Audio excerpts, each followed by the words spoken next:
welcome to another thought-provoking and explosive edition of Inside Cross River.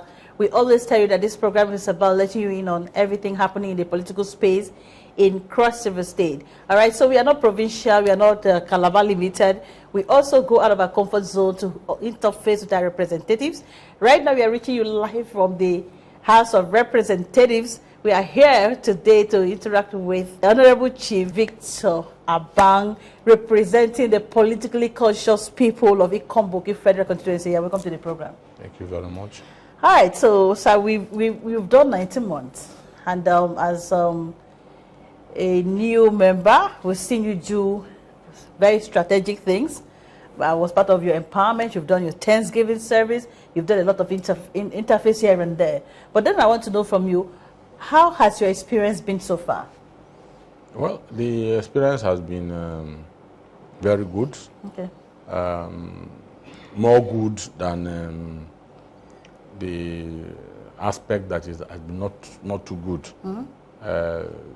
I've enjoyed representing our people, and of course I'm representing them very well because I promised them that I will give them a voice when I come here, and I've done my best to make sure that I represent them well. Okay. The downside of it is the demands from our people, which outweigh even the income we receive.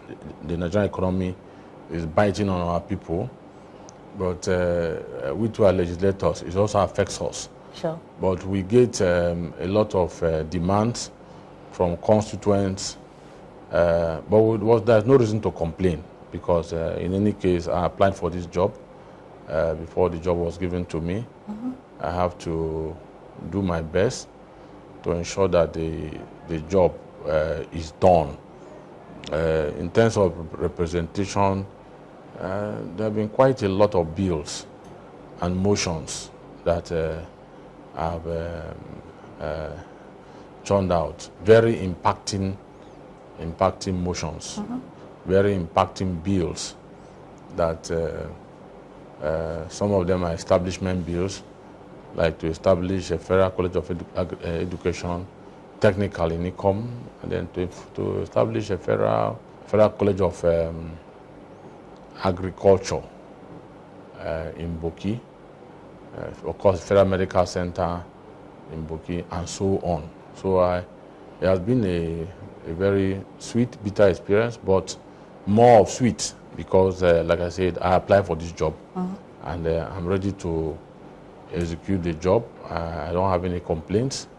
I'm absorbing the pressures and the dust that are thrown at me. Yeah. I will accept them.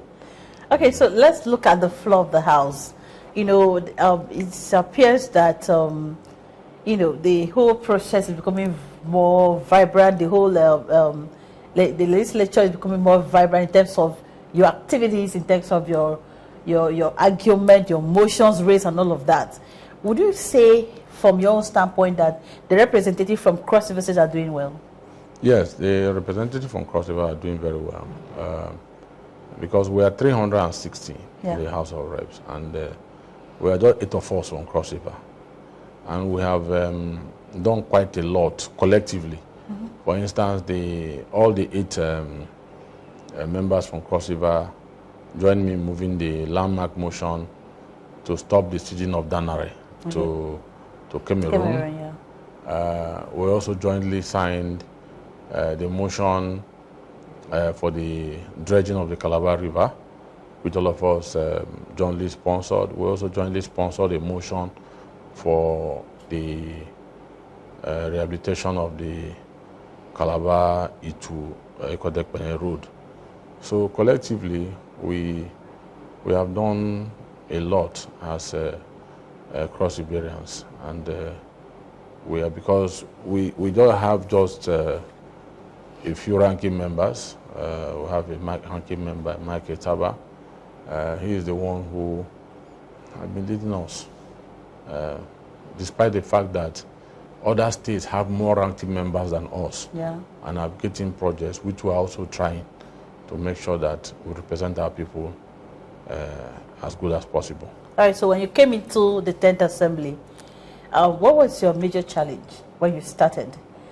What challenged you the most as a new member? Well, we met a challenge. The challenge we met here was that the house is a house of ranking.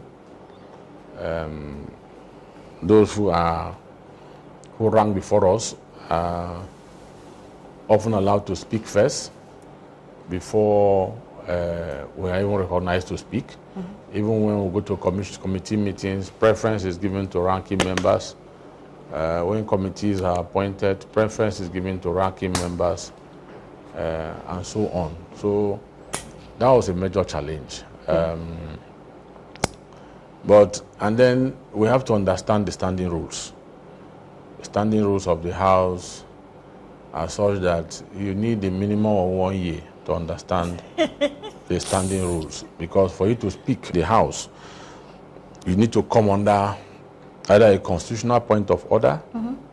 or based on rule, pursuant to rule ABC, before you can speak. So if you get up and you say point of order, they will ask you order what? So if you don't know the order, you can't speak. If you say, and there's no observation in the House here, so when you say point of order, they will say what? It's a constitutional point of order. They'll say section what? Wow. So you must learn the ropes. It's like you're in school. Yes, you must learn the ropes very well and quickly, so that you can speak. And so for how long did it take you to navigate that, to learn and understand all those rules, to enable you to be, participate effectively in the floor? Well, I think the senior members here were quite helpful from to the beginning, because I moved the motion 6 days after I was inaugurated, and they guide me through the process of moving the motion, the relevant section to quote, and so on. Mm-hmm. We need to do that. And then even till now, we are still learning the rules. We are still learning the rules of the House. Mm-hmm. It takes a whole lot to understand. It's like the Bible. You just have to understand every section.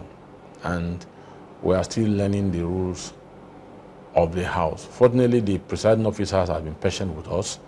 So when you get up and say you make a mistake, they will correct you. They say, oh, you would have come under order this, not this order. Okay. So the presiding officers have been very patient with us, and we are getting a lot of support for them to learn the ropes, so that we can move the appropriate motions. All right, so, I haven't, gone through a few interaction with some members of the House of Representatives. I've come to understand that, the first 1 year, like you have said, is for you to even learn the internal workings of the House of Representatives. And then people will start judging you, assessing you, even 3 months after. But let me just ask you about your constituents. How are you relating with them? Well, I relate very well with my constituents. I'm in touch with them. I go home as regularly as possible. I have a constituency office in Ecom. And I have 28 liaison officers and 12 other staff who are representative of me in all the wards. Okay. So, as it were, there's a needs assessment from every ward, and say, look, these are the, in terms of priority, these are the things that we want to do, we need from our constituency. So if you do one, if you want to do anything for us, do this one. If you want to do anything for us, do this one. So, and then we do that. Of course, the other social activities that you have to get involved in, burials, birthdays, marriages, some of themselves, some of their children, and they want you to, everybody wants your attention. Yeah. So we're trying to give them as much as we can to balance that with our functions here. Mm-hmm. Mm-hmm. All right, so I've always seen your trajectory to be that of a lot of sacrifice, because you're virtually at home. How are you able to balance between being here in the floor of the House to represent your people and always being in the grassroots to attend to your constituents? How is that for you? How are you able to navigate that? Well, it's not been easy, but there are some things that will require your personal involvement. If any of your supporters loses his parent, you will try to show empathy by coming physically to condole with them. If any of your constituents, very close associates, is marrying, you should be able to show face to do that. As expensive as that is, but we have to go, and then we need to balance also the expectations of our people. Unfortunately, the expectations of our people is a bit tough on us, because oftentimes they see us as people who are in the executive. Yeah.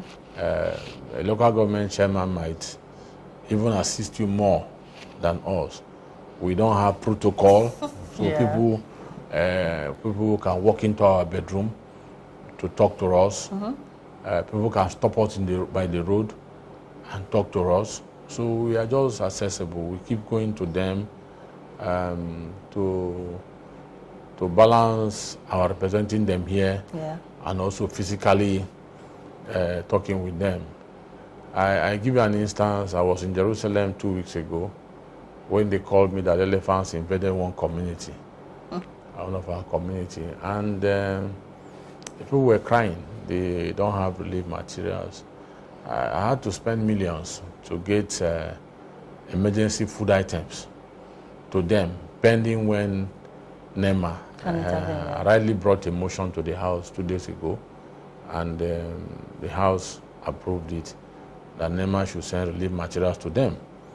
But before that, I had sent personal relief to those people. So you just have to balance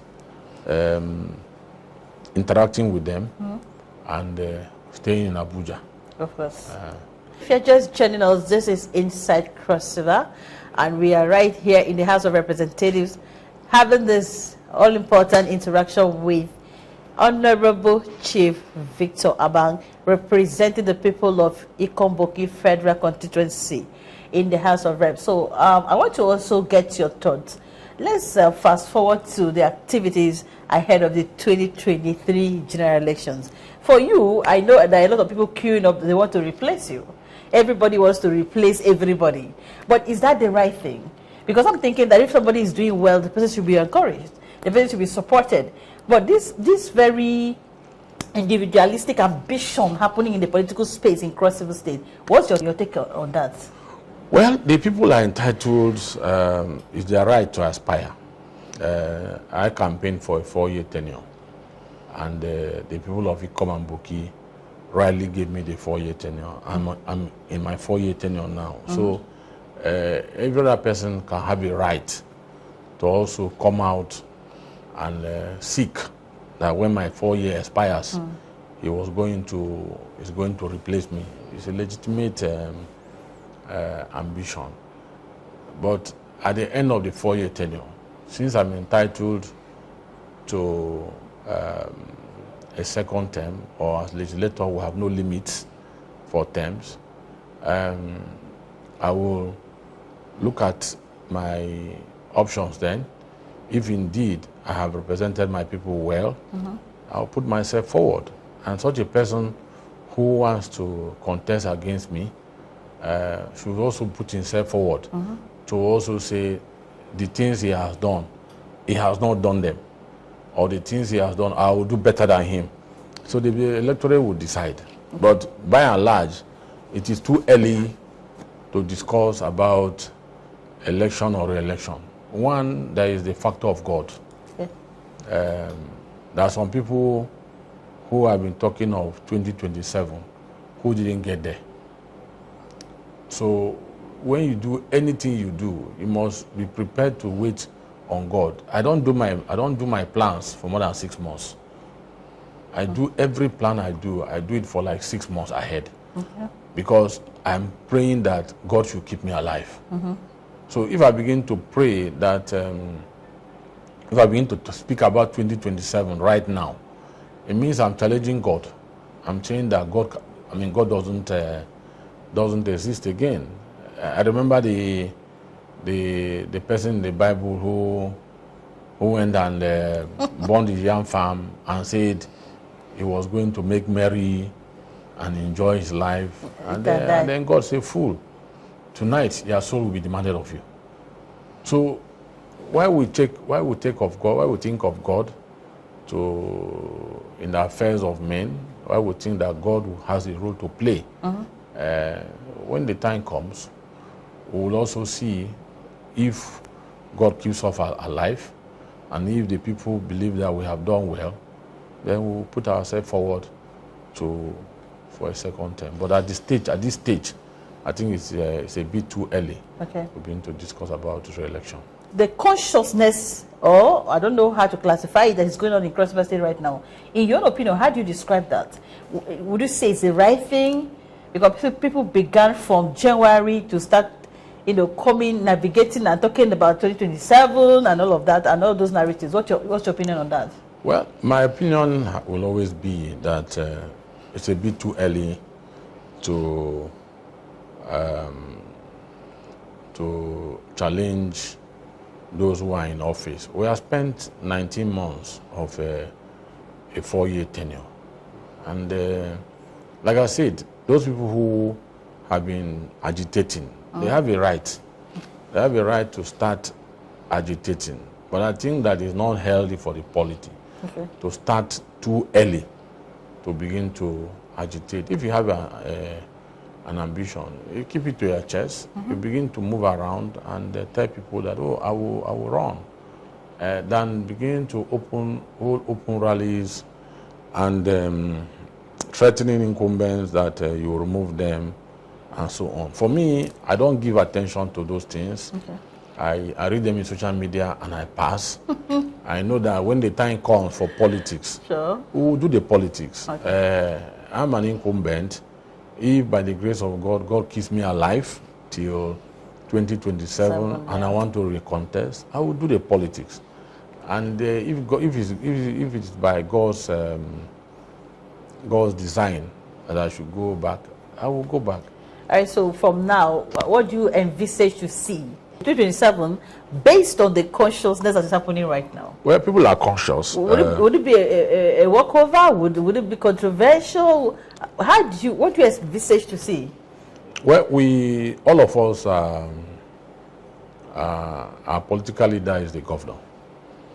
And the governor is the one who gives leadership to our politics. And I believe that at the appropriate time, the governor will give leadership to all of us.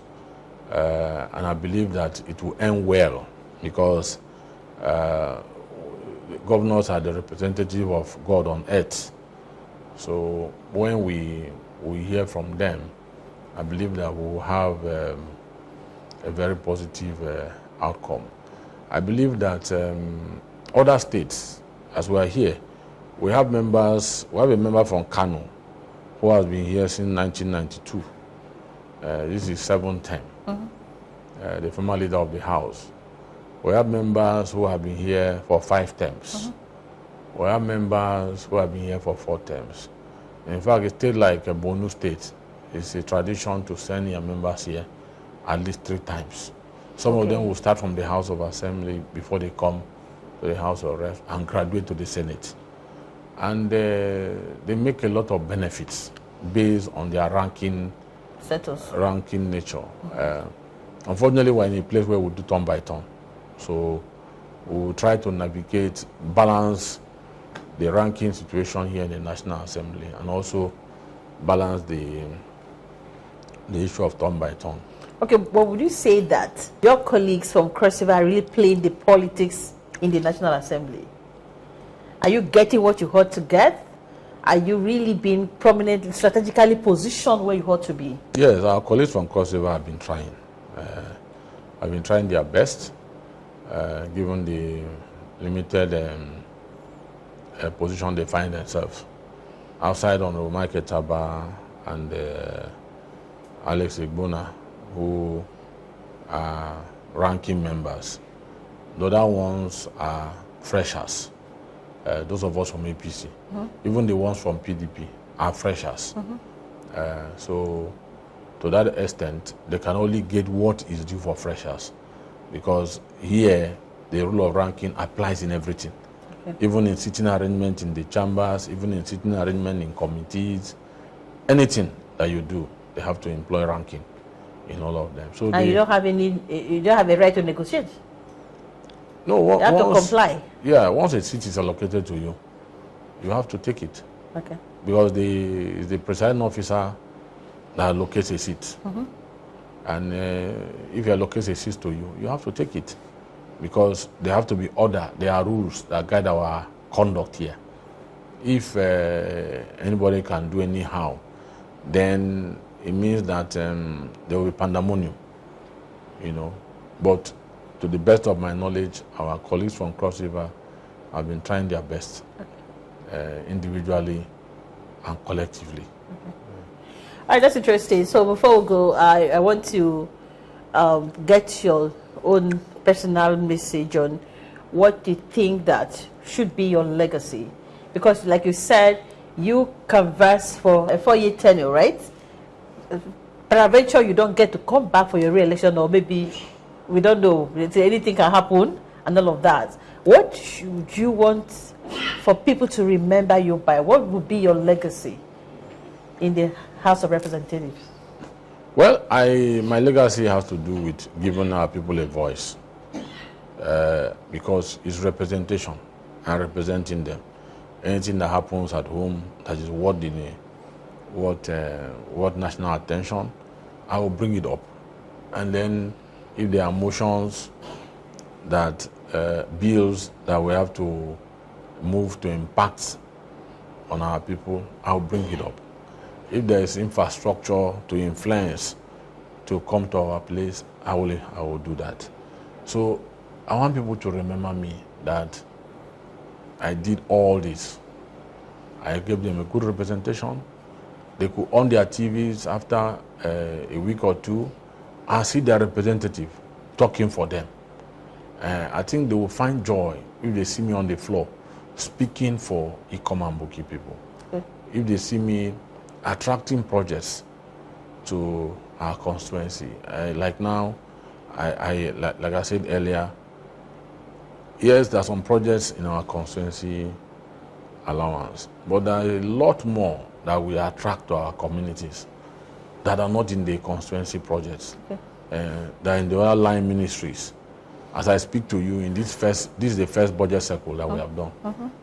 The second one is what we are trying to do. We have implemented only one budget cycle since we came here. And to the best of my knowledge, I have attracted about 10 projects that were not specifically in our budgets.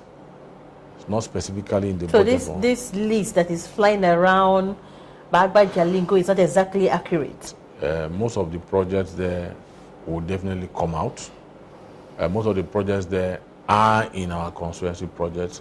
Some of the projects there are some people in our constituency who influence those projects. And they're not exactly your projects? They're not exactly my projects. Okay. And then, of course, there are some projects that I'm going to get because of some lobby. For instance, if they say, okay, we want to put 60 boreholes in the South region, I will now go to lobby that, please, in that 60 borehole, consideration should be given to a Komboki. If they say, okay, they want to install 500 street lights in the South, I will go and lobby to get a slice of that 500 street lights. If they say they want to do 10 kilometers of roads, I will go and lobby. As I speak to you now, I was able to lobby for a 700 meters, almost 1 kilometer road project in my constituency. But it was not in my constituency projects. Even some hospital equipment that we have given out to one community to change their health center to a cottage hospital. It was not in my constituency projects. The training that we did for agribusiness that we did, we trained 100 people, 50 for poultry, 50 for fisheries, and we gave them 100-day-old chicks each, and then gave them starter packs Wow. You know, and then we did some for fingerlings, gave them starter packs, and so on. It was not in my constituency projects. I gave some yams and maize and some palms for dry season farming. It was not in my constituency projects. Okay, so that's what people don't even know. Yes, so it was not in my constituency project. So beyond what Agba has published, those ones who will try to get government to fund them, we will lobby that those projects should be funded. I will also do much more than those projects. Some of the projects will even come from NDDC that are not listed there. Some will come from SDG that are not listed there. And then there are also some ministries that are not budget funded. Something like local content board. They do a lot of projects that are not necessarily in the budget, okay. They'll do for us. So we'll do all that. All right. Okay, so thank you very much. It's been a pleasure interacting with you. We'll definitely come back as we keep moving forward, and we should, by God's grace, have you back in 2027. And sure, definitely the people of Ikomboki will return you back for your good performance. I would like you to say a few words to the governor of Cross River State, who is a leader of our party in the South Nigeria and leader of the party in Cross River State as well. What would you say about his governance in a year plus? I must commend the governor, the sweet prince of our state, for everything that he has done. Okay. We can feel government as you walk around the streets of Calabar and the streets of Cross River. You can see his developmental strides in infrastructure and the governance structure he has adopted to change the narrative of our state. So the governor has done well, and we can only commend him and pray that he does better for our state. But for the people of Ikomboki Federal Constituency, what will be your message to them out there? We appeal to them to be peace-loving and law-abiding. They shouldn't take laws into their hands, and they should trust their representative. We'll do our best to make sure their interest is protected up here.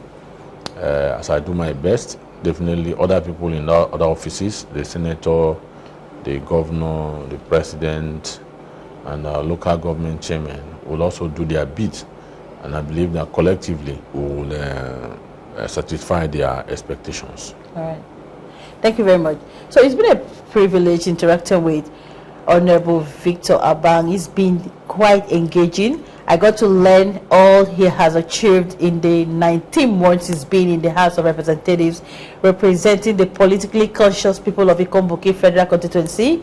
For me, I would say that, well, let's support our leaders. Let's support them. Let's give them the opportunity to give us what we need, which is the dividends of democracy. So we cannot be doing that by constantly putting them under pressure or castigating them or criticizing them. Yes, you can hold people accountable, but let your criticism be very objective so that they will also take correction and ensure that the right thing is done. My name is Takwala, and the program is Inside Cross River. Like I told you, we are not Calabar Limited, we are not provincial, and we've decided to engage with our leaders everywhere, National Assembly, everywhere Cross River is represented. We will be there to let you in on how they are representing us, and of course how they are interfacing to draw down what Cross River needs to Cross River.